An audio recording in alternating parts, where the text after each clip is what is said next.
England-Pakistan, the second T20 International in Birmingham. Right now, change of sport, the Monaco Grand Prix Practice 3. Good morning, good afternoon to Jenny Gow.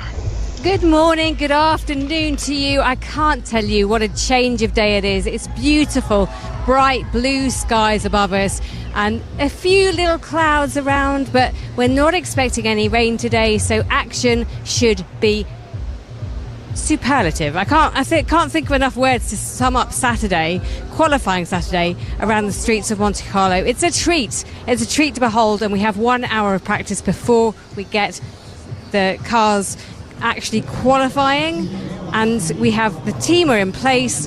They look over the pit lane, and behind them are all the super yachts that have lined up in the harbour, and the rich and famous and the celebrities of the world come to play here today.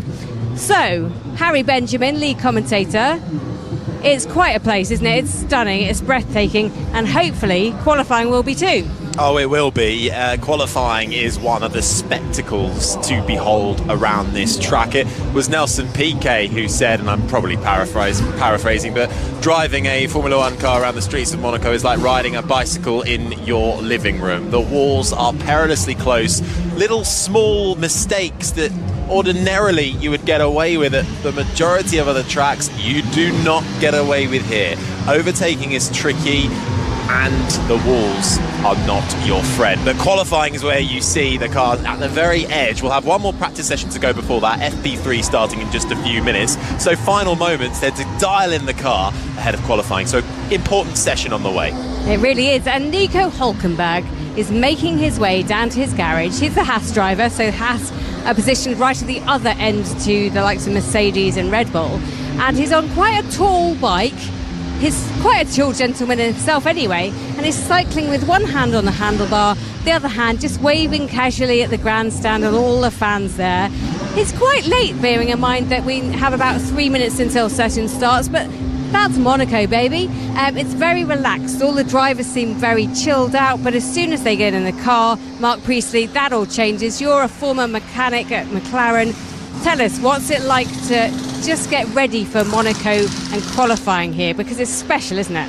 It is special, yes. Good afternoon, Jenny and everybody. It is special. It's as special in the same way that the drivers love coming here. They all want to win. It's exactly the same for the teams. You know, when you're inside one of those teams, to win around Monte Carlo is a special feeling. It's a special accolade to have that little box ticked within your career. It's a wonderful feeling. I've been lucky enough to do it on a few occasions here, and you know, the celebrations, as you can imagine, are pretty extreme after the race as well. So it's a really special place that just brings Formula One alive. It's the kind of place that I think, if you think back to the sort of glory years of Formula One in the sort of 50s, 60s, this is what you think of. It's all about glamour and glitz and celebrity and boats in the harbour. We've got sunshine today as well. So, yeah, this is Formula One, I think, at its best in terms of the event.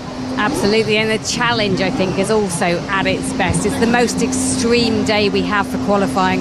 And there are a few drivers who could take pole position today. They need to get their final tweaks right, and that is what this practice session will be about. It's about refining. It's about making sure the absolute limits are met but not gone over. And Max Verstappen, he's leading the championship by 48 points from the nearest rival, Charles Leclerc. But I have to say, it didn't all go his way yesterday, Andrew Benson. No, they were all at sea, Red Bull, yesterday, actually. In fact, Verstappen was asked about Imola last weekend, where something similar happened on Friday. And he said it's not like that. He was basically saying he didn't think that they could solve the problems they were having. It's all to do with the way the car likes to be set up. It's not handling the bumps very well. That's affecting the downforce levels, and the Ferrari, the McLaren, and even the Mercedes seem to be a bit more compliant and a bit more drivable around this track. But Jenny, it is Red Bull, so we do have to take it all with a bit of a pinch of salt and find out. I think we'll get a better view this I say morning, here I am in the 1990s again. This session will give us a better idea, because yesterday's session was a bit mixed up in various ways when it came to all sorts of things like tyre usage and fuel loads and engine modes and what have you. So let's see how we go today. Yesterday, all the cars were ready and lined up right now to go out on track. Today, Esteban Ocon at the Alpine car, he's just come down the stairs, his overalls wrapped loosely around his waist, he's not even in the car yet, so this could be an interesting one. We might not see too much action, but as I say that, I think the light's gone green and the Mercedes have got brand new soft tyres on George Russell's car, and he is going out. So over to you, Harry, let's get FP3 underway. Thank you very much, Jenny. Yeah, last adjustments to a lot of the drivers being done. Headrest going in for Carlos Sainz in his Ferrari as his seatbelt gets buckled up and his visor still up before he shuts that down and heads down the pit lane. Green light on, and emerging is George Russell down the pit lane exit, which is a bit of a shortcut really for turn one, because you cut out the right-hander and then you join on the exit of Sandoval as you then head uphill. But the sun is shining, blue skies are out, lovely day for it, air temperature just over 21 degrees, track temperature 46.6 degrees. And for those who want to do a sync up, we had a bit of a nightmare with this yesterday, so here's your first one. 59 minutes and 10 seconds remain of free practice 3. And Mark Priestley, we mentioned it a little bit there with Jenny, the contenders for pole. We take it with a pinch of salt when it comes to Max Verstappen and Red Bull, but Charles Leclerc in the Ferrari looks like he has genuine pace to threaten, and so does the McLaren, so too perhaps the Mercedes of Lewis Hamilton finished top in FP1. Absolutely, I think all of that is absolutely correct. I think there's such fine margins in it. It feels very different, the steering compared to yesterday. Copy that.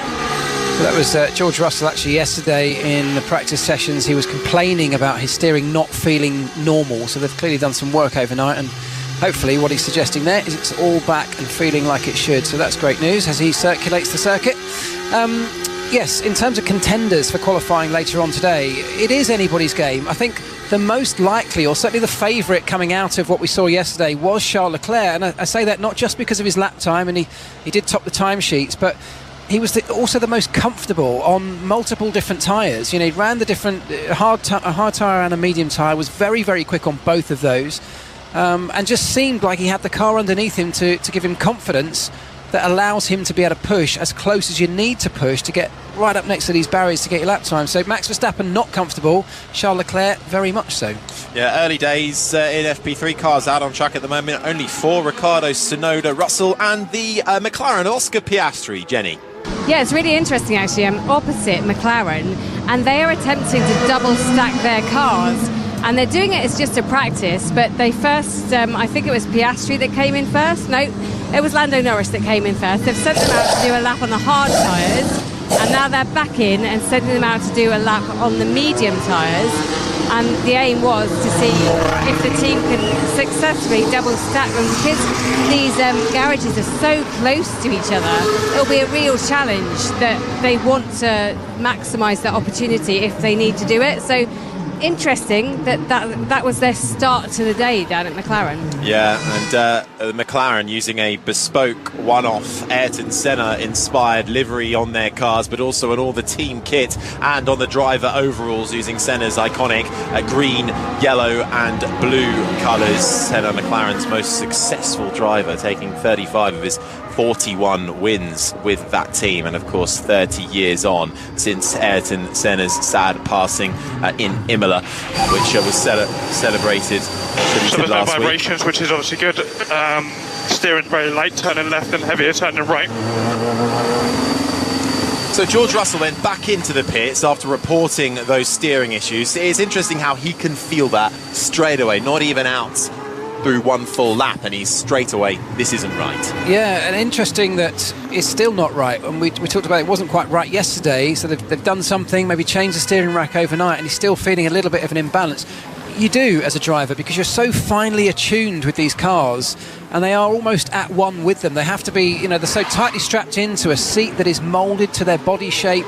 They have to be able to feel every movement and every sort of dynamic that this car is going through. So anything that's even the tiniest bit away from what's normal, it will immediately jump out of them on the very first lap. So, yeah, it's possible to correct that. What he's talking about there, a little bit of an imbalance. It could be a sort of hydraulic pressure issue, and they may well just be able to dial that back in. So, fingers crossed, it won't be too much of a drama for them. Just bring you up to date with how the Drivers' and Constructors' Championship looks. It's Max Verstappen on top with 161 points to his name. 48 clear of now Charles Leclerc in the Ferrari. Sergio Perez in third ahead of Lando Norris. Carlos Sainz rounds out the top 5. And over in the Constructors with 268 points to their name, they have a 56-point buffer. It's Red Bull at the top from Ferrari. Then it's McLaren, Mercedes and Aston Martin, the top 5. And heading up the battle in the bottom half of the field, it's RB who have to their name 20 points. And then it's Haas, Alpine just with the 1 point to their name. Williams and Sauber yet to get off the mark. So Sauber particularly languishing at the very back. Valtteri Bottas and Zhou Guanyu have so far struggled this weekend as well, right at the back of the timing screens.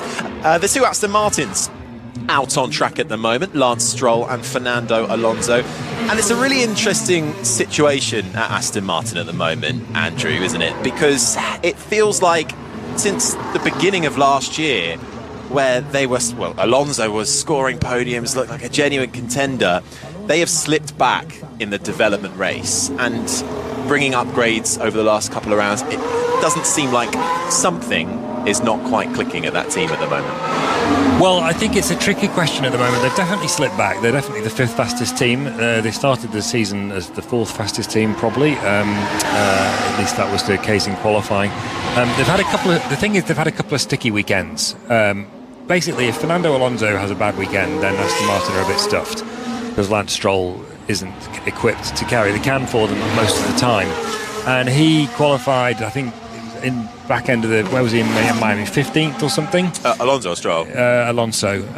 He had a difficult qualifying in Miami, and he had a terrible weekend in Imola, and he basically admitted on Thursday here in Monaco that he hadn't driven very well at both of those races.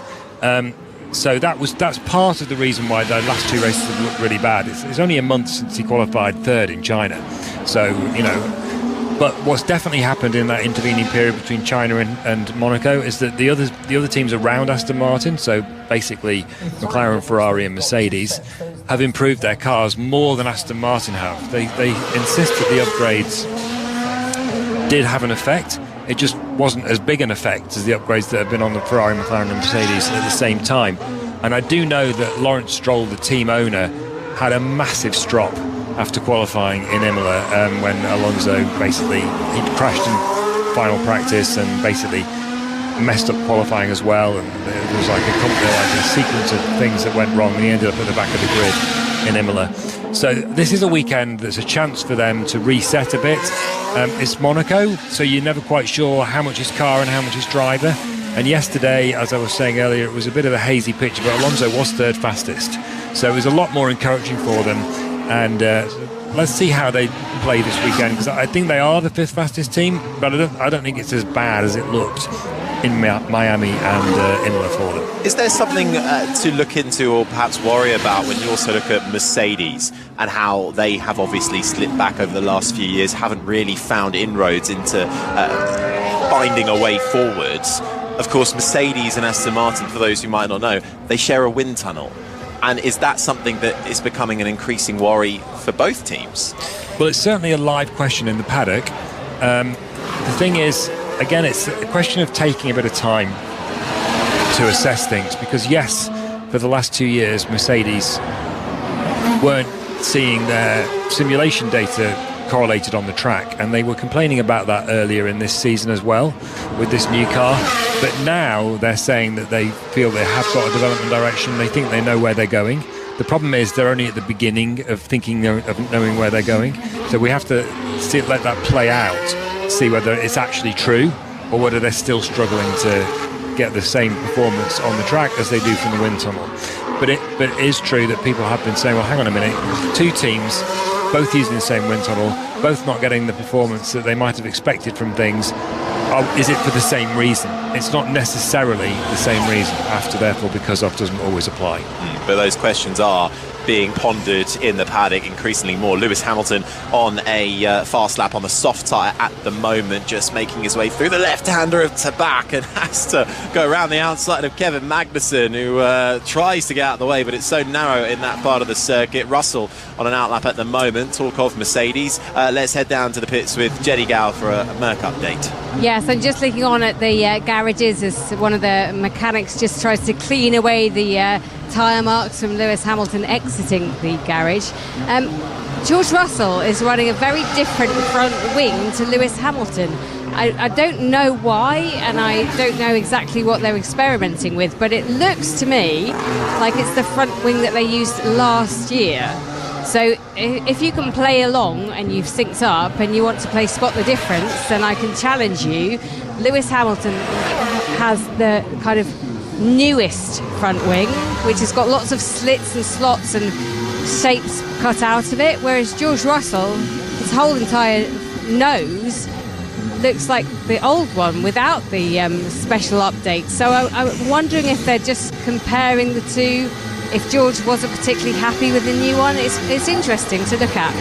So Jenny, I can help you out with that, I think. Yesterday Russell had the new front wing, Hamilton had the old front wing, and as I was told yesterday evening by Mercedes, the plan was for Russell to stick with the new one, and there's only one. So if he crashes it, he has to go back to the old wing, and that's a problem. He can't crash basically, because if you're in Parc Fermé, if he breaks that front wing, he'll have to start at the back of the grid, because it'll be a change of car specification. But as far as I'm aware, unless Mercedes have changed plans overnight, it's Russell with the new front wing, the only new front wing, and Hamilton with the old one. Just the one part then, so no pressure around the streets of Monaco. Lewis Hamilton just went fastest with a 1:14.104 on the soft tyre. Not many laps on the board just yet. Kevin Magnussen, the only other driver with a competitive lap time, about a tenth behind. Here's Bottas on the radio. I see the track about a half a second slower than FP2. So why is the track slower than FP2, Mark? Well, temperatures will have changed. We are running at a slightly different time of day. The more and more laps that these cars put down, of course, we're going to get more and more rubber down. There'll be different types of rubber from some of the support races that have changed the dynamic from today and yesterday. The circuit will have been cleaned as well. Of course, he's hit the wall. Touches the wall, he's and the front his suspension. The wheel is bent in the front right. He comes to a stop. He can't make the turn in at Rascasse, and he peels straight on. Bottas hitting the wall on the exit of the swimming pool chicane. It looked like a light touch, but it was enough, as you say, Mark, to break that suspension. The front right wheel then turning in on itself. Jenny, you've got eyes on him. I do. He's down at Rascasse, which is not even 100 metres away, and as soon as the next car is coming round, which is his teammate actually, Zhou, he's just reversing now, but Zhou's going to get a bit of a flight, because right in front of him is the Sauber, and he's got it going again. The red flag is out, but yeah, that was a dodgy moment, and now all the cars are coming round and they're stacking up behind Bottas. He'll swing it round into the pit lane, and I can see as he comes round exactly what the damage is, but yeah, that was not the start that he wanted, especially as his future in that team is in doubt. He comes past me now. It's a very, very wobbly Sauber with the front right not so good. Oh, it's still stuck. No. That was Zhou. Yeah, Zhou made it through. I'm so sorry. Jenny. Bottas tried to reverse and try and make it round the corner, but you just can't turn right, Mark. He's done that sort of classic thing that we've seen so many drivers over the years. They clip the inside apex of that chicane coming past the swimming pool, and just clipping the apex unsettled the car, gave him a massive snap of oversteer, and in correcting that, he's just pitched himself into the outside barrier. It's hit that front right tyre, which puts not even a dramatic load, but it's a load that the car's not designed to take, and it just buckles the front wishbone, and very quickly he's unable to steer the car. And even reversing and trying to find his way, he's so close to the pit lane entry. Very Michael Schumacher, isn't it? Very Michael Schumacher. So close to the pit lane entry that, in getting the car back to the garage, but he just cannot turn right, so he's stuck. Well, Lewis Hamilton, his former teammate, has got stuck behind Bottas. He's just had to reverse. I don't know why Hamilton has stopped, because he can go through. I wonder, there are marshals on the track. The red flag is out. So I wonder whether Hamilton... I'm not sure he can get through. I think that's not wide enough space, isn't it? Well, I know you just about, in terms of dimensions, you just about can, but... I think he'd have to three-point turn it, wouldn't he, to get it into the exact space? He's just trying to reverse, but he's at an awkward angle, pointing towards the apex, but Bottas is parked up in literally the same position as, well, Michael Schumacher back in 2006 with his quali stoppage, having set pole position. This is the sound of Lewis Hamilton just cruising through into the right hand of Raskas. He was slow, but still, Bottas's Sauber took him by surprise, and the steering angle wasn't anywhere near where Hamilton needed to be to make that corner with a Sauber stuck there on the exit. So I just checked with Mercedes on that front wing thing, and I was right. It is Russell still with the new front wing, as I thought it would be. Just so Hamilton old spec, Russell new spec. Russell cannot crash. It's a real risk, isn't it? Bringing a component where you only have one of them, particularly a front wing, to Monaco, where the chance of damage is high. And as Andrew says, if he crashes that during qualifying and has to put a different spec on, which would be their only option should they not be able to repair it, then he would start from the back. And in Monaco, as we know, starting at the back effectively ends your weekend. So that is a gamble. Yeah, not the start for FP3 for Valtteri Bottas and Sauber that they would have wanted. You just heard the voice of the former McLaren mechanic Mark Precy. Alongside myself, Harry Benjamin, is the BBC's F1 correspondent Andrew Benson, and down in the pit lane is Jenny Gow. Yes, we're pleased to know that Lewis Hamilton has now made it back to his engineers and mechanics. They were waiting for him, but he just couldn't get back because obviously Bottas's car was in the way. Green light is just about to go on, I'm guessing, but Valtteri Bottas has been pushed back to just by the paddock club, so he can not take any further part in FP3, and the team they'll be upset that he couldn't actually get that car back, because he was so close, as you say, just couldn't get it into the pit lane, and now they've missed that whole session. So yeah, that's going to be painful for the team. Tough for Valtteri Bottas, the 2019 podium finisher here, finished third back then in the Mercedes, but the Sauber team as well is really struggling this year ahead of their transformation into Audi, which will occur next season. Both drivers, we believe, are out of that team come the end of the year. Far cry from Sauber's third here back in 1996 with dear old Johnny Herbert. 43 minutes and 9 seconds remain. Bottas out of the car and now walking back to the garage. Green light, back on track. Hamilton fastest, a 1:14.1. Magnussen second, less than a tenth behind. Russell third, hasn't got a competitive lap time on the board, and that is all the lap times that we have at the moment. So a slow start to FP3, Jenny. Yes, and slow start for Valtteri Bottas, who's just walking beside me. He was definitely a helmet on. Didn't want to speak to anyone, but he will go back to the team. He'll probably watch a replay, have a look at what happened, but he will know all too well what happened. And as you say, he's fighting for a seat, and we were speaking this morning at McLaren. He's a tough guy, and he will try and find a seat, but some big names are going to miss out in this driver rotation because it's so frenetic. And it's a case of musical chairs, and the last man standing will lose out. So Jenny, as far as I understand it, it's looking increasingly like Carlos Sainz will be in that second Sauber/Audi seat next year alongside Nico Hülkenberg. I believe they've offered him something in the region of $20 million as a salary. That's all right, isn't it? But I think Bottas will be okay. I think he'll get a drive somewhere. It's just a question of where. It's like which team from which. You've got people like Tsunoda, you've got Bottas, you've got Ocon, you've got Gasly, all competing for places in teams like Alpine, Haas, and the one remaining seat at Williams alongside Alex Albon. There's enough drivers and enough seats to go around. Someone will fall out the other end probably, and that's most likely to be Logan Sargent and Zhou Guanyu. The other ones, the other more established drivers, the ones you'd expect to keep their seats, probably will. It's just a question of where. Where do you think, Mark, that Valtteri Bottas could go. 10-time winner with Mercedes. He has a lot to offer a team still with all that experience. Well, that's exactly what I was just going to say. He has that attractiveness that he's worked and spent so much time with Mercedes in their prime, you know, when they were winning. And that's not just about... It's not about how you design the car necessarily, but it's how the team operates and how you work through a weekend, how you sort of work with engineers, what processes or pieces of equipment you might have used. All of that is valuable, and especially when you're building up to a big regulation change, to have a real safe pair of hands. Having said that, he's just hit the wall, but a real amount of experience in your team to lead you through a massive change that this regulation adjustment is going to be in 26. I think that, you know, has a huge amount of value attached to it. Hulkenberg has just gone to the top of the times in the Haas. Talk of drivers moving seats. His future is confirmed. He'll be departing the Haas team at the end of the year.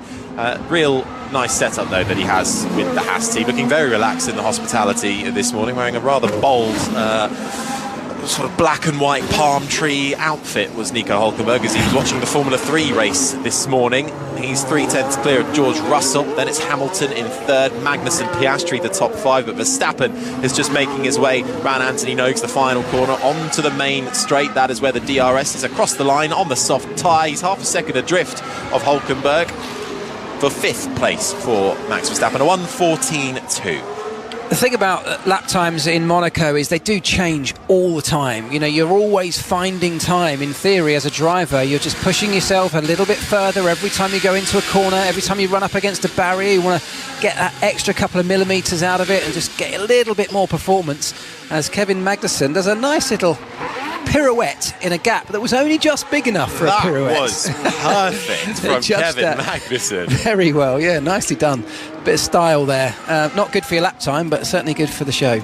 But yeah, the lap time will continue to come down, and each of these drivers has the ability, just with their own confidence, we talked about it a lot yesterday, by continually pushing, getting more and more confidence and getting closer to the barriers, and that's where the lap time comes from. So what we've got right now with Hulkenberg on top and then Leclerc, expect all of this stuff to start changing and the lap times, I think, to come down still dramatically. Yeah, it's starting to get really busy out there at the moment. Everyone out with the exception of Valtteri Bottas. Yellow flag in sector 1, and that is Lewis Hamilton, who's gone deep running into Saint-Devote, but there's a nice bit of runoff area. He hasn't quite managed to do what Kevin Magnussen did, a nice pirouette, but he's just reversing and manages to get it turned back the right way and safely rejoins Saint-Devote, just letting Logan Sargent in the Williams through before he does that. So green flag, back track clear again. George Russell has just gone fastest, make that second fastest because Piastri crosses the line, Jenny, and he's gone 4/10 clear on the soft tyre. You know, we were talking about Piastri earlier on, and I was asking the question to McLaren of, did he not have the greatest day yesterday? And I was reminded quite quickly that he never did a soft run yesterday, so we didn't actually get to see the best of him. And it's worth noting that some drivers didn't do the soft. We just heard Hamilton on the radio there saying tyres are dead as he had a massive lock-up going into Saint-Devote. If they weren't before, that front right smoking, Mark. It must look like a 50p piece now. It's got the biggest flat spot on it. That will be heading straight for the bin, going back to Pirelli, and he'll have to put a new set on. But if we look at Mercedes, you know, it is fair to say that having had a really difficult start to the season in general, with drivers not being happy, for the first time we do see the drivers seemingly like they're a lot more comfortable around this circuit with that car. They've obviously got a car that's perhaps a little bit more compliant, that they're able to throw into these corners and have some confidence. There's no high-speed sections here really to talk about. It's the maximum downforce you can bolt on is what you'll go for. My God. That is Verstappen referring to the traffic jam that he's currently trying to make his way through in the final sector. Just managed to overtake, I think, Daniel Ricciardo in the RB. Norris was in that gaggle. So too was his own teammate just ahead of him, just behind him. So it really is starting to get busy. Just a glimpse of what we'll see for qualifying, because what is it? You need a 3-second gap. Ideally you want more. Yeah, at least. And it is. And in the first part of qualifying, when all 20 cars are on the circuit at the same time, trying to find that bit of space, trying to find the optimum lap at the right time when it matters, it is going to be chaos. We watched the F2 practice yesterday, and there was a couple of very big near misses in that, and it's a horrible thing to have to witness. And from the driver's point of view, they hate it. You've got cars that are slow, trying to position themselves ahead of starting a lap, and others that are coming through the final sector on very high speed sometimes. Closing speeds can be enormous, so the engineering teams have a massive amount of responsibility here in sort of communicating the positions of everybody else to their drivers to make sure they can try and stay out of the way. Nico Hülkenberg across the line, the man who has become the new Mr. Saturday, really. He's taken it away from George Russell, who had some outstanding qualifyings in his Williams days, and Nico Hülkenberg, who has, he's not finished outside the top 11 all year. That's the race, and in qualifying he's managed to get through to Q3 the last 3 consecutive times. We're just seeing a little replay of the traffic that Max Verstappen was not too happy about, Mark. No, that's right. He's on a flying lap. There are at least 4 or 5 cars that are on outlaps, very different pace to him, and he's got nowhere to go. I mean, I feel his frustration because every one of these laps matters. They're all important. Here's Kevin Magnussen. It's okay. That was dangerous. Kevin Magnussen was on a quick lap coming round Portier into the tunnel, and although the driver has a better view than we do on the screens, you see a car, but on the screens, Luigi, suddenly it goes pitch black. He thinks he's got to go right. The car in front of him then turns right. He has to ease off the throttle. That could have been a very nasty incident in the tunnel. Well, the tunnel is a really difficult section for this because you are flat out. It's one of the very few places on this circuit where you are flat out at quite high speed. It's one of the longest flat out sections actually of the lap, and it bears round to the right hand side. It's blind around that corner, so if there is a car going slowly, you don't see it until you come round, and that's exactly what happened in the F2 session yesterday that nearly caused a big accident. So I hope we all manage to stay safe as the day rolls on, but it is a real challenge, and one that's always here in Monaco. The teams are now well used to it. They're well versed in trying to avoid it, but it never really takes away the risk that is always present around this place. Max Verstappen starting to push a little bit more, so too is Charles Leclerc, who's gone fastest in the first sector. Verstappen coming round Anthony Noakes, the final corner, and now onto the main straight. The DRS opens the drag reduction system.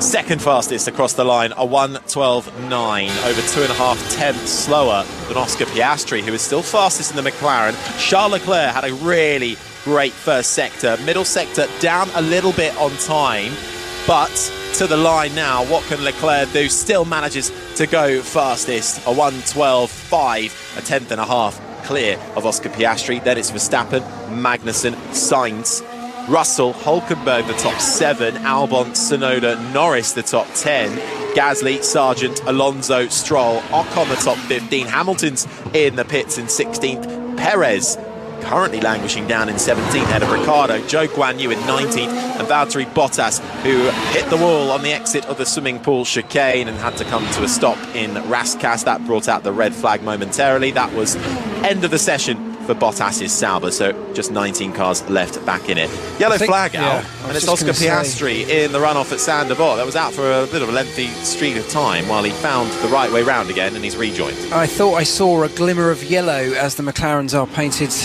this time around for Monaco with that special Ayrton Senna livery on the car, just stuck down at Sainte Devote. He's got himself going again, so the yellow flags have gone, and we're back to green. But the two McLarens looking like they're in reasonable shape, but it's Piastri so far today that looks the most comfortable. Yeah, it's interesting because yesterday we didn't get a read on Piastri in the afternoon because both McLaren drivers only ran one set of soft tyres all day on Friday. Norris saved his for, Norris ran them in both sessions, so his time on the soft tyres in the second session was on used tyres compared to everyone else, pretty much everyone else on new. Not everyone, but pretty much. And Piastri only used them in the first session, so we didn't get a read on how quick McLaren are. We suspected they would be quick, and it does look like Piastri is. Apart from the McLarens, we're now getting a better read on. Charles Leclerc continues to be the guy who seems to be setting the pace. Although Verstappen's third, which is a bit more encouraging for him than yesterday, he's still 4 tenths off the pace. So it's not that dissimilar to yesterday so far, Mark. I also think the other thing with the Verstappen and the Red Bull situation in general is that they have got lap time in that car. I mean, we know what a talent Verstappen is. We know that the car is generally good. But what we are seeing around here, and what we saw Max and Checo complaining of yesterday, is that it's running very stiff. To get the aero platform to work on that particular car, they have to keep it very, very stiffly sprung. And because this is such a lumpy and bumpy street circuit, it's got some brutal curbs, it just means that they're not able to ride those curbs and ride those lumps without it unsettling the car. And that means that the car, although it might be quick on the occasion, it's also kind of fragile in terms of it could easily spit you off into a wall. Currently riding on board with Max Verstappen. That is the sound you can hear around the right-hander of Anthony Nogues. DRS onto the main straight. Currently third fastest. It's looking like a better lap from Verstappen. He finds time, doesn't improve his position, stays in third. The other Red Bull of Sergio Perez on an outlap at the moment, down in 17th. Jenny. Yeah, just looking at that Red Bull and thinking about what happened in Imola, they did an immense amount of work after FP2 and before FP3 to get that car better in the sim back at Milton Keynes, and it was Sebastian Buemi who spent 11 hours in that simulator just working away, getting it set up. This weekend he's away. Sorry. You're right there, Jen. Come back to me. You're there, go on, carry on, clear your throat, there we go. I know. So he's away, so it's Rudy Van Buren who was actually in the simulator this weekend, which is a big difference. So he will be the man who's there, and he will have worked last night. How long for, we don't know, but just to try and get that setup working well. And Rudy and Max go back a long way. They're really good friends, actually. So I think Max will be okay with it, but it's not like having Sebastian Buemi or Jake Dennis in the car, which are their usual simulator drivers. Just here. Oh, thought we were going to get a bit of radio there. It was Perez saying, what is he doing? What is this guy doing? And he's referring to the Sauber of Zhou Guanyu, who Perez came right up to the rear wing of, coming through that fast, or the first part of the swimming pool section. Perez's lap rather ruined because of that. Sonoda goes second fastest, 5 thousandths of a second adrift of Charles Leclerc's time. That's Sonoda on the soft tyre. Piastri third, Verstappen fourth, Norris fifth. Russell coming to the line now, down in 11th at the moment for the Mercedes man. Charles Leclerc is on another quick lap, fastest of anybody in the middle sector, and beats his own time to go even quicker. Now over 2.5 tenths clear at the top. Charles Leclerc in that Ferrari is feeling rather comfortable around the streets of Monaco. Of course, we say this is really a home race, not only for all the drivers, because pretty much all of them live here, but Charles Leclerc is actually a Monegasque, born here, raised here, and he's had tough times here. He's had the curse of being the Monegasque driver, hasn't he? Yeah. You think back to pole in 2021 and then the crash, and on the way to the grid, starting from the front row, the win is 90% done. Yeah. And couldn't make the start of it. Heartbreak for him. Do you think he can get that redemption this weekend? Well, yeah, exactly that. Like you say, getting it on pole is some way to getting that job finished, and the amount of races we've seen where the winner comes from pole position, you'd think out of having done that twice, Charles Leclerc would at least have one victory, but he still hasn't managed to tick it off. So he has got a car this weekend that is looking on fire around here. It's looking very comfortable. It's managing all of those lumps and bumps. It seems compliant enough that he can throw it into corners, he can ride curbs in the way that Max can't, in that he's confident he knows what's going to happen when he does that. That seems to be the big difference between the Red Bull and the Ferrari right now. So Charles Leclerc looking fast, as he has done right since the get-go of this weekend, and as we talked about a lot yesterday, it's all about having a nice clean weekend, building up all the way through, pushing yourself a little bit more, and that's what Leclerc has done. It's been clean. He's gradually getting faster and faster. There have been no major upsets or incidents, and it's a very different story to the one that we see from Max Verstappen. Max Verstappen is second in the timesheets right now, but the sort of rhetoric coming out of those two drivers is very different. Yeah, Leclerc never been on the podium in Monaco, but he's not finished outside the top 4 all season. It's a very consistent year for Charles Leclerc so far. How do you think Leclerc will stack up when Lewis Hamilton comes to the party? It's a really big, interesting question. I think Charles Leclerc will have a big advantage in that he's already there, and he's been there, for quite some time. So he knows how Ferrari works. He knows how this car works. And don't forget, next year pretty much the same cars, or certainly the same regulations. It'll be a slight evolution of what we've got now with new updates coming, but he's been in that car for a long time, and it's been to some extent at least designed with him in mind. Lewis is jumping ship from a Mercedes that has been very different over the last couple of years, hasn't it? They've tried lots of different aero concepts with that Mercedes. They've been struggling. So Lewis is the one that has to adapt and learn the ways of Ferrari, and there's a definite disadvantage there. Having said all of that, Lewis is a very, very experienced driver. We're seeing him in that Mercedes this weekend, seem a lot more comfortable with the car. He knows what he's doing. He hasn't lost his skill or his talent, despite the way that the results look this year. Okay, solid lap. Yeah, I mean, I know where I can gain time, but it's just not possible. You know why. Yep, understood. We know why gaining time in certain areas is just not possible. Verstappen is 4/10 back at the moment from Charles Leclerc in second. So they know why they're slow by the sounds of it, but not much they can do on this occasion. Having said that, he's just gone fastest of anybody in Sector 1. Well, it's got a limitation around here, hasn't it? And it may well be that he's referring to that sort of stiff setup. Maybe with their car, they have a very different aerodynamic sort of platform to lots of the other cars. The sort of Adrian Newey effect. It's quite a specific one on that Red Bull, the way that the aero works, particularly on the underfloor. And for that very reason, maybe they have to run it stiffer than some of the other teams are able to get away with around here, and therefore there's a compromise. You want the downforce, because this circuit needs maximum downforce you can get. We know the Red Bull is very downforce efficient, very aerodynamically efficient, but maybe the trade-off for that is that from a sort of suspension perspective, you have to compromise, and it has to be run very stiff, and that's not what you really want around Monaco. It's not just about stiff suspension, it's also about ride height, where the car works best, and when they have to raise the car and it's bumpy, that's when they struggle. It was the same in Singapore last year, and this is what Leclerc was saying on Thursday, why he's telling people not to get carried away by this apparent phenomenon of people closing in on Red Bull. He thinks that when the teams move on to other circuits, more standard circuits, Austria, Silverstone, what have you, that Red Bull will stretch their legs again. It'd be interesting to see whether he's right.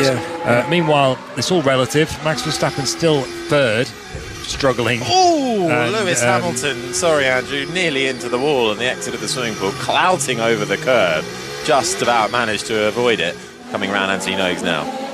And just a couple of tenths off, so it's not the end of the world for him, is it? Sainz has just come across the line as well. There's a bit more like it from Carlos Sainz, who's been struggling to get on pace with his teammates. Less than 2/10 now behind Leclerc. It's Leclerc, Sainz, the top two. Verstappen, Tsunoda's fourth, ahead of the two McLarens of Piastri and Norris. Albon, Magnussen, Hamilton, Gasly make up the rest of the top 10. Then it's Daniel Ricciardo just outside in 11th. Hulkenberg, Perez down in 13th. Then comes Stroll, Russell, Ocon, Sargent, Alonso down in 18th. Joe, 19th, and last of the runners still circulating, Valtteri Bottas, after a crash at the exit of the swimming pool chicane, out of this session with front right broken suspension. Jenny. Yes, just looking at Lewis Hamilton and the replay on the screen in front of me, he doesn't look, he's pushing really hard, doesn't he? But he's making some mistakes at the moment, and he's spent a fair bit of time in the garage just waiting to go back out on those soft tyres. So not all is exactly as he would like it at the moment. Just looking at the teams now, they're just bolting on new sets of soft tyres, ready for the drivers to go back out and see what they can do around this amazing circuit. Intense. So Leclerc P1, you were level with him up to that turn 15-16. So that's, Hamilton being told he lost the time coming through the exit of the swimming pool, which is where he came over that bump. And the thing is, when you get over these high bumps, you lose all control of steering. You cannot turn the car. He literally had wheels off the ground. So yeah, absolutely, he was a passenger. But interesting that what he's been told by his engineer was that up to that point, which is most of the circuit, he was level with Charles Leclerc, who's the current pace setter. So that's encouraging for Lewis. Gets that chicane nailed and gets it corrected. He may well be very, very close by the time they reach the checkered flag. Yeah, I mean, what happened there, Harry, was he just carried in too much speed. He got an oversteer moment through the first part of the chicane, and that put him a little bit wide on the exit of that, and that meant that he was then bouncing over the curbs in the second part of the chicane. But he was lucky to get away with it. Normally, when that happens at that chicane, you're going fast enough, the car launches into the air, the driver doesn't get a chance to stop it before it crashes into the wall, as with Bottas, for example, as Max Verstappen has experienced there before, a long time ago now. But He crashed there, I think it was several times. It's probably the corner on the circuit where crashes are most likely to happen. And it's right opposite our commentary box, which is a wonderful view we have. We're right at the top of the grandstand that looks out over the exit of the swimming pool. That little squirt down to Raskas, the right-hander.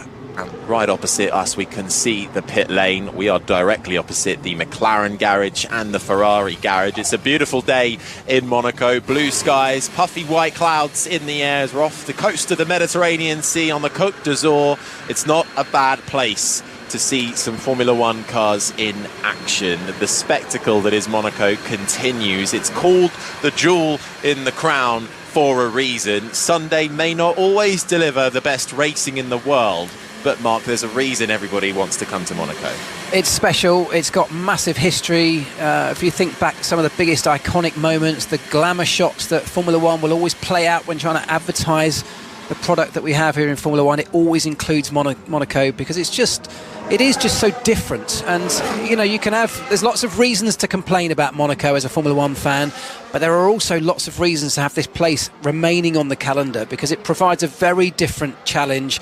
And I think in a long 24 race season, you do need a bit of that. You need a bit of variety. I tell you what, though, you may remember that a couple of years ago there was a bit of rumbling about discontent about Monaco, various things that Formula One wasn't happy with, things like the TV coverage, which Monaco TV used to do. Formula One have taken that over. The trackside advertising signage that was a bit more random than it was everywhere else, because that was all handled by Monaco. That's been taken over by Formula One now.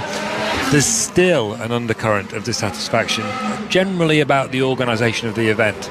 There was a major snafu with the motorhomes on Thursday. Some of them weren't completed when we got here. Were they on Thursday morning? McLaren's wasn't completed until Thursday night. Yeah. And it was a combination of the circumstance. Someone described it to me as a combination of typical Monaco things that had happened to stop that happening. There was basically a face-off between Williams, McLaren and Alpine, wasn't there, Harry, in the paddock? But it's not just that. It's things like the access, putting things in odd places where it's more difficult to get from one place to another. And there's still a feeling at Formula One that Monaco are too difficult to deal with, the Automobile Club de Monaco, who organise this race, and it's sometimes that they might want to teach them a lesson. And they're even talking about rotating Monaco with Belgium and Holland as European races, and maybe one of them would drop off the calendar every now and again. It's interesting, isn't it? There's also been talk in part of that whole discussion about the fees that Monaco pay compared to others around the world. Monaco has this place on the calendar that for a long time just seemed like it's guaranteed, and then it could almost get away with anything because they're never going to lose that spot. And maybe maybe now there's just some of that conversation is turning to the fact that maybe it's not here forever. I hope it stays. Because they think, Formula One are genuinely thinking, well, why don't we just try it 1 year and see what happens? If there's no Monaco, what, is it going to be the end of the world with Las Vegas and Austin and all the other ones? Really? Is Formula One going to disappear from people's consciousness just because it's not in Monaco that year? And I think if we're truthful about it, we'd miss Monaco, but would it kill the Formula One season if it wasn't in it?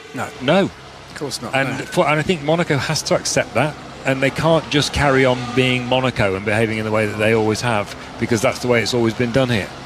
You know what, though? This race makes a lot of money for a lot of people, and Monaco is such a small principality. What deal are you on, Jenny? I wish I was on a better deal. That would be brilliant. But if you look out from where I am standing, just past the racetrack, past Charles Leclerc flying around his home track, you can see 100 yachts packed into the harbour. Each yacht full of clients. The grandstands are full of fans watching this spectacle. They believe that this is the place to be, and I think the amount of business that gets done here is unbelievable. And to take that away, I think it would impact F1 and its popularity, because this is a race that, yes, you have to spend a load of money, but actually there are some cheap ways of watching it as well. And you don't have to be a ticket holder, do you? You can actually watch from the hills. It's amazing. You are right, Jenny. It is a big business race, but it's not exponentially out of the league of everything else. Singapore is also a massive business race. Las Vegas was a huge hit last year. We all know how seriously Formula One are taking Las Vegas with the money that they've invested in the city there. $500 million and on. So, yes, Monaco makes money, but I know that there have been discussions have taken place, and I know that the teams don't think it will be the end of the world. They're not saying end Monaco. They're just saying, definitely it could be improved. And here's some radio. We don't know what we're doing on the front tyres. Just nowhere. The fronts were gone so early in the lap. Alex Albon at Williams still complaining about tyres as he was yesterday. Just to finish that point, they don't think they would get rid of Monaco. It definitely needs improving, and there might be ways of sort of twisting Monaco's arm to do that. You know what though? We had a dinner last night at quite a basic restaurant bar for pizzas, burgers, that kind of thing in Was Monaco. Jodie Comer there, Harry? And this is right. The celeb spotting is fantastic in Monaco. We've got the big boss out with us this weekend, Steve, and he was convinced Jodie Comer was there with us. We did actually see James Haskell. That was true. But Jodie Comer, we unconfirmed reports that it was her. Killing Eve Star, of course. Killing Eve Star, hit BBC show. We can plug that. We'll get away with that one. But it is a spectacle, and it brings out the who's who of not only the entertainment industry but the sporting industry as well. So don't know if Jodie Comer's here. If anyone knows, hashtag BBCF1, can anyone back that up? It definitely wasn't Jodie Comer. I mean, I couldn't be more certain if I put my whole house on that and gambled for it. I know what you mean, and on tomorrow when I am on the grid looking for celebrities, I might not take the big boss. But we're looking at everyone thinking, oh, that's Jodie. Oh, that's someone else. I mean, it's going to... No. Yeah. Right, back to the track action. 14 minutes, 56, 55, 54 seconds remaining. Charles Leclerc's just coming through Anthony Nogues now, and he is lighting up the timing screens. Fastest of anybody in the first sector and the middle sector. Finds 6/10 on his own lap time to increase his gap at the top. Verstappen just coming through the swimming pool section now, round the right-hand of Anthony Nogues, personal best in sector 1 and 2. He's currently down in 5th. Alonso in the last few moments has just gone up to 3rd fastest in the Aston Martin, 7/10 down. Verstappen can't pip Alonso that time around. Verstappen slots into 4th. Yeah, no, this is really the business end. This is the bit where, when you're in those garages, the nerves are at their utmost, because this is where the drivers are really pushing. You're seeing it now. Lap time's being improved. It's your last chance to sort of experiment with just how close you can run it to the walls. And as you're watching this from the garage, you're thinking, please don't crash now. We haven't got much time before qualifying. You need to keep this on the clean and straight and narrow. So we're seeing Ferrari with Charles Leclerc, but now his teammate Carlos Sainz also looking pretty comfortable. So Ferrari in really good shape. As we talked about, a nice clean weekend, but the lap time has been there in almost every single session, and that's always a really good sign. Fernando Alonso with a stonking lap. Some of these lap times are not necessarily a sort of true pace order in terms of who can deliver what when it comes to qualifying, because it's almost a bit of a reset to some extent. It comes down to that one flying lap that you have to do later on today when the clock is ticking in that qualifying session. It just comes down to that one lap, and a tiny mistake, a tiny error or a tiny bit of positioning difference can cost you a couple of tenths. So really good sign for Ferrari, really solid at the moment, and people like Fernando Alonso. But it is still a little bit of something of a lottery as we move into this afternoon's qualifying hour. And they are really starting to push in these closing stages, getting so close to the wall. In Alex Albon's case, last lap around, did touch the wall with his left rear tyre coming through the final quarter. Tsunoda also pushing at the moment, the Japanese driver, off the back of a 10th place finish, 1 point in Imola, the team's home race. RB based in Faenza. Tsunoda to the line, has so far had the pace over his teammate this weekend, once again in the form of Daniel Ricciardo, but Tsunoda about a second off on soft tyre running, down in 10th. Ricciardo down in 17th, about 6/10 adrift from his teammate when they were on those soft tyres. Fastest of anybody, Charles Leclerc. It's the two Ferraris, 1 and 2, with Sainz just behind. He's on an out lap. George on hashtag BBCF1 says Jodie Comer is an honorary race starter at tomorrow's Indy 500. I need to double check that. I believe you, but I'll double check it. And if that is the case, then I doubt it was her yesterday at the restaurant. Good spot, George. Well done. Thanks for that. I mean, at least she's doing something motorsport related this weekend. So that's brilliant. Carlos Sainz backing right up, coming into Anthony Nogues. We're going to see a lot of that, aren't we, in qualifying? Yeah. Mark, just talk us through what's happening in that last sector of the lap. Yeah, the final sector, which is very slow, coming out of Rascasse and before you lead through Anthony Nogues and onto the start-finish straight, which of course is where you start your lap. That slow section is really where everyone's going to be starting to try and position themselves into a clear gap, because the clear gap, more so here than perhaps any other circuit, is so important. You cannot be running up behind other cars. You normally talk about the toe. We'd really love to see a toe to improve lap time at other circuits, but that's when you've got long, fast-flowing straights. That toe really is powerful. Here, there just isn't room to take any decent effect from a toe, and actually it's a negative effect of turbulent air, but also just having the distraction of a car in front of you on track. So clear track, clear space is absolutely the order of the day, and they are going to be trying very hard to make sure they get out into that gap when it really matters, and that is going to unfortunately cause traffic problems for some. And everybody is out on track at the moment, with the exception of Valtteri Bottas in the Sauber. If you're just joining us and wonder why Bottas doesn't even have a time to his name, it's because he was an early victim of the barriers around here in Monaco, clouted the wall on the exit of the swimming pool chicane, and that was his day done. Parked it up on the outside of Rascasse. We had a momentary red flag while the marshals got to work with getting that Sauber out of the way, but Bottas and Sauber very much on the back foot. Joe down in 19th, 3 seconds off the pace. Joe Guanyu is not having a good time so far this weekend. That Sauber car proving a handful around the streets of Monaco. Last year, Joe Guanyu managed to finish 13th, having started 19th, the winner here in Formula 2 as well, but a man under pressure for his seat, with not a lot of options for next year either. 10 minutes to go. Piastri's on a fast lap, coming through the exit of the swimming pool section, absolutely hounding that McLaren so close to the walls. He is ragging that McLaren around this circuit. Round the final corner, Anthony Nogues. Let's see what he's got as he comes across the line. He's on the soft compounded tyre, losing time in the first and final sectors. 2-lap-old tyres, I believe, on that McLaren. Just on Piastri, we had a little chat about him earlier. It's always a tricky follow-up, isn't it? A second film in a franchise, a second season in Formula 1. But difficult second album. The difficult second album, exactly. And Piastri came in highly rated, and there is no doubt about it. You don't win Formula Renault, Formula 3, Formula 2, back to back to back for no reason. But he's up against Lando Norris, and I just wonder how you think that dynamic might grow. So far this year, Norris has out-qualified Piastri 5-2, out-raced him 6-1. Yeah, and unfortunately those numbers, as they start to grow, do start to play on your mind. People like us start having conversations like this. The media starts to talk about it. I still rate Oscar Piastri very highly. I think he's a huge talent, still relatively raw. He's been overshined a little bit by Lando Norris, and I think, you know, part of being a Formula 1 driver or any elite athlete in sport is you have to find a way to overcome the psychological challenge of things like teammates outperforming you, rivals outperforming you. So that's one of the things that experience, you know, helps to bring, and Oscar is not flush with massive experience right now, but he will start to learn these blokes. All of them. Not all of them, just some of them.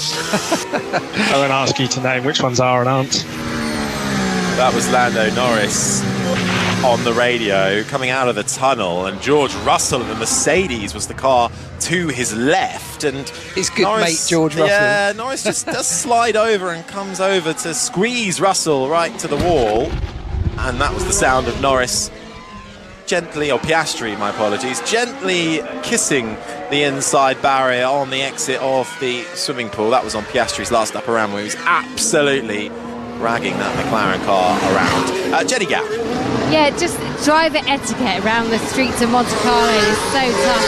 I'm here over the top of the chicane, and you can see them as they come round. If they're on a fast lap, other people not, they're trying to get out of the way. There have been some really close calls and near misses down here, and everyone, you know, the 20 drivers, they know each other, but you have to have so much trust in the cars around you. You certainly do. Confirmation that British actress Jodie Comer will be waving the flag at the 2024 Indy 500 alongside American actor Austin Butler, who is, well, most well known for playing Elvis in the biopic. And who do we have sat alongside next to us? Yeah. Elvis himself. Can't believe I didn't get the gig. Yeah, that's shocking. Why didn't they call me? Were you not the stuntman? Shocking. Well, there we go. Let's put the Jodie Comer mystery to bed then. She's it not definitely here. wasn't. It was a lookalike. It was, but it wasn't her. So we did see James Haskell, though. That one was absolutely nailed down. Right, just a few, getting into the last 5 or so minutes of FP3. The last chance then to really dial in your car and risk it all before we get to qualifying and the fight for pole position. And round here in Monaco, qualifying will determine how good your race is. I think Fernando Alonso said this weekend, Monaco is the best weekend of the year until race day. But don't let that spoil it, because you never know, weather might come into play. There could be incidents. Strategy isn't always the most interesting thing, usually a one stop. But what I found interesting was in Monaco, if there is a safety car, where there is a high probability there is going to be one, it's always not wise to dive into the pit lane straight away because of how small it is. You're almost often better waiting one lap more and going around. Yeah, again. you have to think differently about almost everything in Monaco, and that sounds like a relatively straightforward thing to do, but actually it's not, because you're ingrained in doing everything a certain way, and it's even down to your pit stops, how much space you've got in the pit lane, how a driver turns into that spot when they're coming in for a stop. You have to rethink that and practice it and sort of develop a new habit for this weekend. It's the same when it comes to strategy, so it is tricky. You and I watched the F3 race this morning. There was a really big crash at the start of that race in the opening lap that took out 5 or 6 cars. Those things can happen quite frequently around here, and that will absolutely throw a cat amongst the pigeons. So I know we talk about overtaking being difficult, but there's almost always something to keep us on the edge of our seats. Less than 5 minutes remaining now for FP3. Piastri just making his way through the Nouvelle chicane. He's currently down in 9th, personal best through sector 1. Teammate Lando Norris up in 4th, 6/10 of Charles Leclerc's fastest time. Jenny. Yes, and Lando Norris has gone back into his garage. So McLaren wheeled back with their special Senna tribute colours and livery. So he's in the garage at the moment. And Charles Leclerc in the Ferrari has also been rolled back into the garage. So some final tweaks being made to these cars before they head out again. Piastri up into 2nd, half a second away from Charles Leclerc. George Russell will be next one across the line, weaving his way through traffic. Just in front of him is the Haas of Nico Hülkenberg. Doesn't hold him up too much, as Hülkenberg's just embarking on a lap now. Russell up to 4th. Max Verstappen, though, fastest of anybody in Sector 1. Verstappen on the soft tyre and has pipped Leclerc's fastest Sector 1 time. Let's see what he's got through the middle sector as he comes into the downhill braking for the Nouvelle chicane. Yeah, really good, solid on the brakes, under control, no grabbing of wheels and tyres, locking up. Through the swimming pool section he comes, or through to back rather, into the swimming pool section now. So fast, such a rapid change of direction over the chicane that caught Valtteri Bottas out earlier in this lap, or in this session rather. Round the right-hander of Rascasse and into the final corner. Anthony knows, and on to the start-finish straight. His middle sector was decent. Let's see what he's got. Oh, not quite. 2/10 down. He's quicker than Leclerc in Sector 1. It's the middle sector he loses a few tenths to Leclerc. Yeah, and that's because, if you think about it, the first sector is basically just Sant de Vossen up the hill, and then all the corners start. So then you've got to do some work. Yeah, well, the car has to bounce over curbs, is the point, and all the bumps are the cambers of the road, and it's the cambers and the bumps that are causing the Red Bull the problem.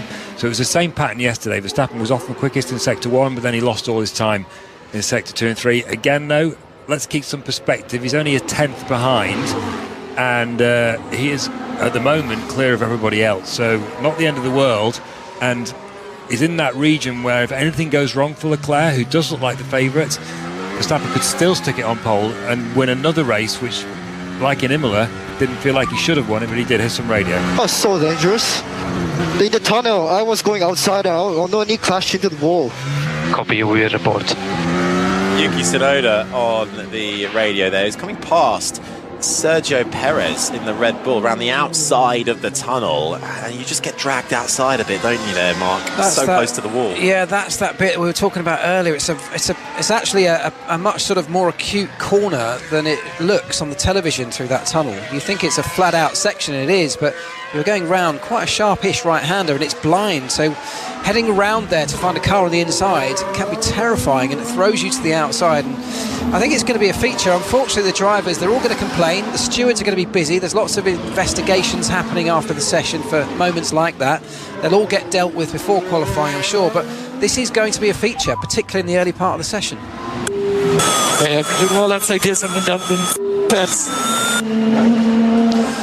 Verstappen, and that sounded a bit uncharacteristic from Verstappen. Sounded a bit. His voice was a bit. Well, it sounds like he was going over a bump. Well, I think what he's suggesting is that was the limit. That was on the ragged edge. You know, that lap time we just saw, 2/10 off Charles Leclerc. That's as much as he's got, because he's saying if he keeps doing that, he's going to overstep the mark. So it's a nice little bit of insight there, really. That's almost everything, and yet he's still 2/10 off Charles Leclerc at the moment.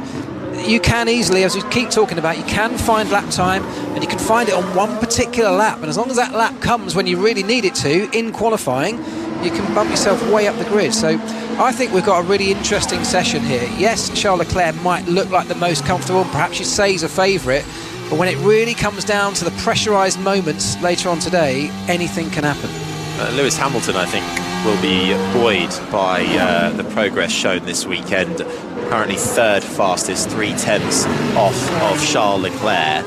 Piastri fourth, Russell the top five. Verstappen just coming into the final sector. Lots of traffic behind him. Logan Sargent is in that gaggle. So too is his teammate Perez. Then Esteban Ocon on the Alpine on an outlap. Both Alpines on an outlap at the moment. Verstappen had to back out of that. He came across too much traffic right at the end of the lap. And it was, again, it was a very fast first sector. Nothing really to write home about in the middle sector. And that third and final sector was a write-off, as he's had to abandon the lap. So we still haven't seen enough to really match Leclerc yet, but as Andrew keeps pointing out, things can change, and they often do. Lewis Hamilton getting oh so close to that inside barrier coming through the Nouvelle chicane. When I play the F1 game, I can never do that. I always slam right into it. Front left, you got gone. me shouting and then I get Mark Priestley on the radio telling me to box this lap. Charles Leclerc takes the checkered flag and ends up the session fastest of anybody. The last practice session before we head into qualifying. Max Verstappen second, Lewis Hamilton third. It's Ferrari, Red Bull and Mercedes occupying those top three spots at the moment. Just a quick glance at our timing screens, because there are also a few cars that are finding time. Perez coming through the middle sector now, about a half a second adrift at the moment. Let's just see where he ends up. Has to have a couple of goes at the steering wheel on the exit of the swimming pool section, round the right-hander of Raskas. No traffic in front of him on the soft tyre. Perez, who has been off the pace compared to his teammate, is currently down in 14th at the moment. Crosses the line, gets himself up into 5th, just behind Piastri, with an incident from race control being noted. Verstappen driving unnecessarily slowly. We'll keep you on top of that to see if that escalates. But that is FP3 done then. Leclerc tops the times in front of Verstappen, Hamilton, Piastri, Perez just getting up into 5th in front of Russell. Sainz down in 7th ahead of Norris. Tsunoda in the RB 9th, Alonso in the Aston Martin 10th, just outside. In 11th is Gasly. Albon, the two Hasses of Hülkenberg and Magnussen. Stroll in 15th ahead of Ocon. Sargent, Ricciardo down in 18th ahead of Zhou Guanyu, and Valtteri Bottas, who hit the wall early doors, didn't get a lap time on the board. Will have a lot to do ahead of qualifying in a couple of hours' time. Jenny. Thank you so much, Harry. Well, the home man is at the top of the timing sheet once again. Mark, do you think he can do it? Absolutely. I think he's got a really strong chance, but we have seen him do it, haven't we? We've seen him put it on pole twice in the past. What he yet has to do is to complete the job and get the race win. Just trying to hear Verstappen's radio. It was broadcast, but I couldn't quite hear what he was saying. He said, "Oh my God, coming through the traffic at the end there, Jenny." I mean, it did look like the M25 at 5 o'clock on a Saturday, where there were a bit of traffic by the end of this lap, but finding space, finding the gap, Mark, that's going to be so essential later on. It is Perez's radio. Yeah, we got a lot of work to do. The car is nowhere. Well, that's not a good sign, is it, from Sergio Perez? Not happy at all in that Red Bull. Lots of work to do, he says. Yeah, you're right, Jenny. Traffic is going to be a major issue. When we've got all 20 cars out in Q1 later on today, it's going to be a really big challenge for the teams and the drivers, of course, to negotiate that. And it can massively affect your lap time, and we know how important that is in qualifying. So getting your car into the right spot is going to be crucial. Andrew Benson, what do you think when it comes to qualifying? Will Max Verstappen once again find something extra? Well, I'm sure he will, Jenny, but I'm also sure that Charles Leclerc is a hot favourite for pole. I don't see how he can be anything else after the performance he's put in over the last 2 days. Of course, he's known that Leclerc has crashed before at Monaco. He's known for making mistakes every now and again, but it just feels, at the moment, it just feels like this is Leclerc's day, I would say. And if it's Leclerc's day and he can stick it on pole, then maybe that sort of fabled Monaco bad luck that he has in his hometown, maybe this is the year for it to end. Just Jenny, I don't know if you saw it, just quickly, I don't know if you've seen that Verstappen, to make his day perhaps worse, that investigation or that thing that was noted with Verstappen driving unnecessarily slowly has now been passed to the stewards and will be investigated, so we'll keep an eye on that. Nothing ever happens with these investigations in practice, it's only qualifying. Yeah, they might get a slap on the wrist, they might get some monetary fine, but that will be the end of that, I'm sure. So we've got the Ferraris up there, we've got the Red Bulls up there. Do you think it's just those two, or do you think McLaren can challenge, Andrew? I think McLaren will be there or thereabouts, Jenny, yes. Again, it's just practice. We don't know. They still haven't gone to the limit. At the moment, the drivers are all judging exactly where they are going. They're trying to get confident with the circuit and with their cars. It's only in Q3, the final part of qualifying, where they really push to the limit. That's where we see what the true potential of every driver in every car is. That's why it's hard to tell right now. But Leclerc seems to have a degree of comfort with his car on this circuit this weekend that nobody else has at the moment. Well, the grandstands are full of Ferrari supporters. They're full of people desperate to see Charles Leclerc skip it on pole later on today. Will their dreams be answered? Will his dreams be answered? You'll have to join us again on the BBC Sport website. 5 to 4 we get qualifying underway. I think it's going to be a good one. Make sure you join us. This has been an IMD production for BBC Radio 5 Live. And Kevin, let's just bring the pace down. Is it lunch or is it cricket? Oh, it's pulsating stuff here as well, I'll have you know. It's maybe not, we don't make quite the noise. We certainly haven't got those engineering sounds that you've got there. But anyway, we've certainly got some good sport. And Jenny will be back, as you say, on the BBC Sport website later on this afternoon with the team there at Monaco. And, of course, every ball of every game from the Championship as well. You can